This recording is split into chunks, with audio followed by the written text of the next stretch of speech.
ku baahinaa 24 saacado la soo dhaafay waxaan ka codsanaynaa haddaad nagu cusubtiin inaad nagu soo biirto subscribe saarto si aad ula socoto wararka iyo barnaamijyada aan ku baahino bartayadan waxaan sidoo kale halkan uga mahadcelinaynaa daawadayaasha joogtada noogu xidhan kuwaas oo aan leenahay ku mahadsantiisaan mar walba noo garab taagantihiin fanaanada caanka ee Ugbaad Aragsan ayaa waxa la soo sheegayaa in ay ismehersadeen musicianka weyn ee Ilyas Idris warkaasi oo maalmihii u dambeeyay aad ugu faafay baraha bulshada ku xiriirdo sida aynu wada ognahay waxa maalmihii ugu dambeeyay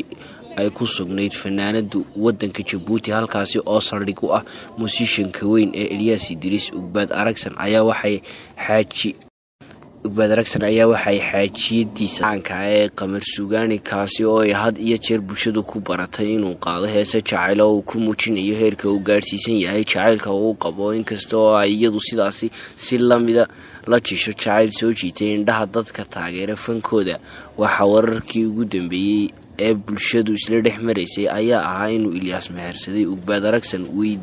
weydiistayna aabaheed warkaasi ayaa waxba kama jiraan noqday markii aan la xiriirnay fanaanada ayaa waxay sheegtay in warkaasi sal iyo raad toona lahayn ee ay isku faraxsan yihiin